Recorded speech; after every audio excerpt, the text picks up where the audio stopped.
नसीब का लिखा 15वीं सदी की एक कहानी है। किसी एक गांव में बहुत ज्ञानी पंडित रहा करता था। पंडित आजू बाजू के सारे ही गांवों में बहुत प्रख्यात था और इसी वजह से धनवान भी। पंडित का परिवार ज्यादा बड़ा नहीं था। पंडित अपनी पत्नी के साथ अपने बहुत बड़े घर में अकेला रहता था, क्योंकि पंडित को कोई बेटा नहीं और एक बेटी थी जिसका विवाह पास के गांव वाले एक श्रीमंत लड़के से हो चुका था। पंडित ने शादी से पहले अपने होने वाले दामाद की अच्छे से जांच पड़ताल की थी और अपनी बेटी का भविष्य भी ठीक से पढ़ा था। तब जाकर उसने बेटी की शादी की थी, लेकिन चंद सालों में ही पंडित का दामाद बुरी आदतों के चंगुल में फंस गया। जुआ और शराब की बुरी लत ने उसे सड़क पर लाकर रख दिया था। अपने बेटी की ऐसी दुर्दशा देखकर पंडित की पत्नी काफी दुखी होती थी और अक्सर पंडित को कहा करती थी, तुम जाकर उनकी मदद कर जाओ। पंडित हमेशा अपनी बीबी को ये कहकर उनकी मदद करने के लिए मना कर देता था कि अभी कुछ समय तक उनका बुरा वक्त चलना है। हम चाहे कितनी ही कोशिश कर लें, जो उनके नसीब में नहीं है वह उन्हें नहीं मिल पाएगा। पंडित की ऐसी बातों से उसकी पत्नी काफी दुखी हो जाया करती थी और मन ही मन सोचती थी कि कैसा स्वार्थी पिता है, अपनी बेटी को इतने कष्टों में देखकर भी उसकी मदद करने के लिए मना करता है। आखिर भगवान ने तो इतना सारा धन धान्य दिया है, इसका क्या करेंगे? हमें कोई और औलाद भी तो नहीं, ले देकर एक यही बेटी है और उसके लिए भी कुछ नहीं करेंगे तो किसके लिए करेंगे? पंडित ऐसा नहीं सोचता था। ऐसा नहीं है कि पंडित अपनी पुत्री से प्रेम नहीं करता था, लेकिन उसने अपनी पुत्री की कुंडली इतने अच्छे से पढ़ी थी और वह ये पहले से ही जानता था कि वह चाहे किसी भी लड़के से शादी करती, लेकिन उसके जीवन में यह समय आने वाला ही था और बिना इसे भुगते उसको छुटकारा नहीं मिलने वाला था। एक दिन खाने पीने के लिए भी मोहताज हो चुके पंडित के बेटी और दामाद उसके घर पर आए। पंडित ने और उसकी बीबी ने दोनों का खूब आदर सत्कार किया और खूब अच्छा खाना खिलाया। बेटी और दामाद की पंडित से सहायता मांगने की हिम्मत न हुई, इसीलिए वह बिना बोले ही वापस अपने घर को लौटने लगे। लेकिन माँ तो माँ होती है।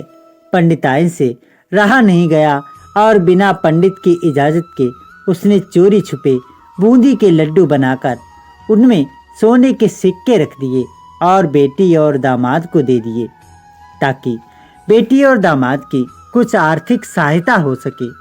पंडिताइन ये भी जान गई थी कि बेटी और दामाद शर्म के मारे उनसे मदद नहीं मांग रहे थे, इसलिए उसने बेटी और दामाद को भी लड्डुओं में छिपे सिक्कों के बारे में कुछ नहीं बताया। जाहिर सी बात है कि जब वो लोग घर पर जाकर लड्डू खाएंगे तो उन्हें उनमें सोने के सिक्के मिल जाएंगे। इस तरह बिना उनके मांगे ही उन तक मदद पहुंच जाएगी। सोचकर पंडिताइन मन ही मन अपनी बेटी की मदद करने के लिए खुश होने लगी। पंडित के दामाद और बेटी उन दोनों का आशीर्वाद लेकर अपने घर की तरफ रवाना हो गए। उन दिनों गाड़ियां तो होती नहीं थीं, घोड़ा गाड़ी या बैल गाड़ियां चलती थीं। पैसे ना होते तो और चीजों की लेन देन से भी व्यवहार होता था। बेटी और दामाद का गांव पंडित के घर से कोसों दूर था, फिर भी पैसों की कमी के चलते वह चलकर अपने गांव की तरफ निकल पड़े। थोड़ी दूर ही चले थे कि पंडित की बेटी के पैर में मोच आ गई और अब उसको चलना भी मुश्किल हो गया।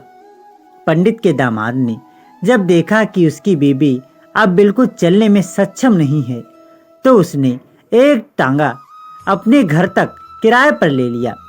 दोनों पति पत्नी टांगे में बैठकर घर तक पहुंच गए, लेकिन टांगे वाले को देने के लिए उनके पास पैसे थे नहीं।